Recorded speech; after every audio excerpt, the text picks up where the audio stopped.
Hello and welcome. My name is Ben Netterfield and today we're going to be talking about gut instincts. You've probably already made a judgment on this, which is partly based on gut instinct, and that can be whether I'm holding a coffee cup, whether I'm looking relaxed. If I started out with sunglasses on or sunglasses off, does that make me look shady? Does it make me look different? Does it make me look like I'm trustworthy? What if I take this bottle out? Does that make me look trustworthy? See, our gut instincts are often also tied into and have huge biases from our life experiences. So how do we tell the difference between a gut instinct and our life biases? Empowering our gut instincts can be another intuitive part of our life, and yet sometimes our gut instincts can suppress and take away our adventurous spirit. Let's have a look at a few things that might help us understand better our gut instincts and how we can best manage them moving into the future and make them trustworthy rather than just a reactionary force from our past. So trying to work out if we are having a judgmental thought or actually having a gut reaction can hugely depend on what our biases are from the life that we've led.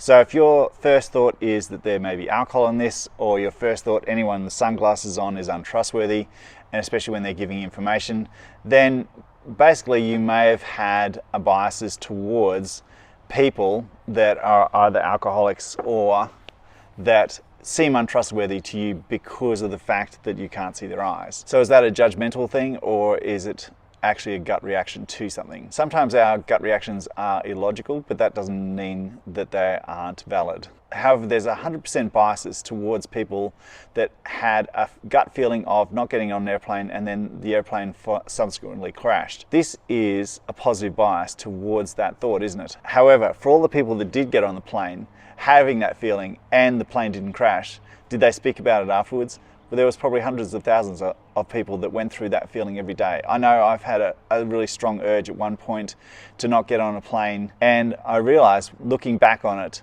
that it was actually due with my total fatigue and exhaustion about the trip itself, not about the plane itself.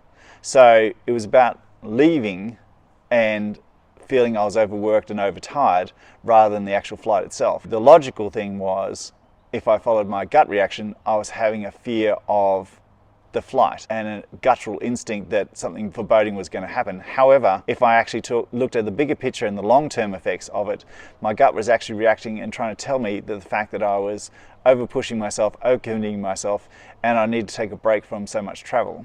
So that's one of the first ways of working out whether my gut instinct is there to help me or put a handbrake on the things I'm trying to achieve. One of the first things is noticing whether your handbrake is always coming on. In other words, your gut instinct is always coming on when you're under pressure or feeling uncomfortable.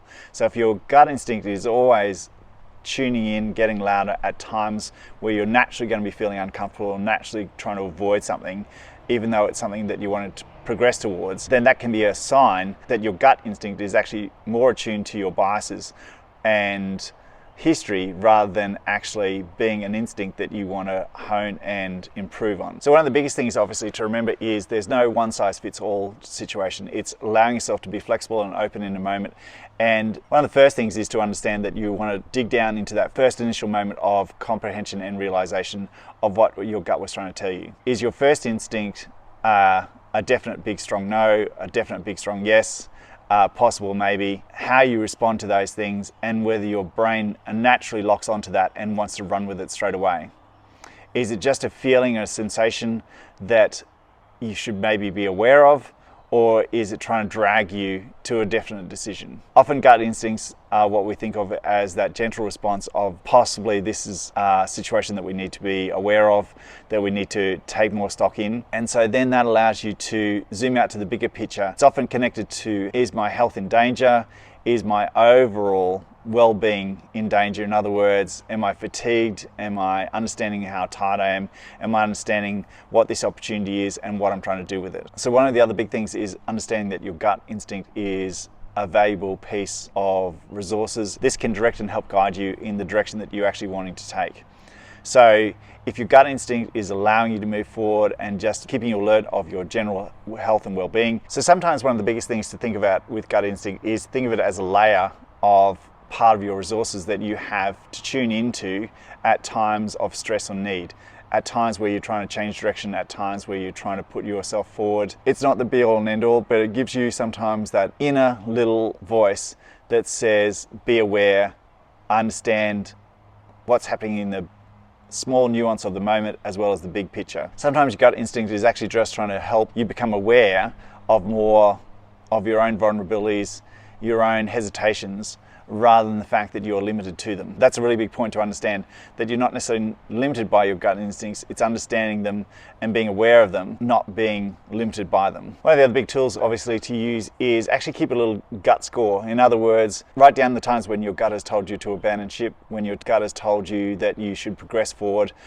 those times where you're feeling indecisive and yet your gut feeling is that it is a positive or a negative to this, and then what the outcome was. Like, how true has your gut feelings been in a lot of situations? In that way, the gut feeling can be a strong indicator of how things are progressing, or if there are little chinks in your armor that you need to be made aware of. Don't ignore your gut feeling, but it's always good to understand how to best use your gut feeling.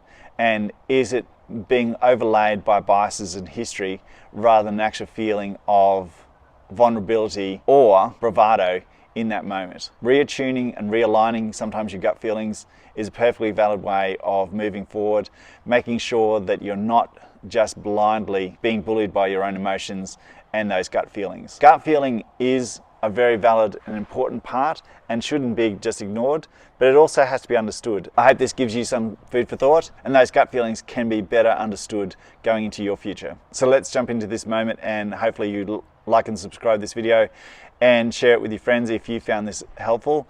Please give me any comments on how your gut feelings have gone and served you in the past. It's sometimes amazing how much or how accurate sometimes a gut feeling can be, and sometimes how inaccurate a gut feeling can be. And both those things can be perfectly valid in our lives. It's making sure that we're not being weighed down by our gut feelings coming into our future. So always remember, the most important person to be kind is to yourself, and take care, and I'll see you on the next videos.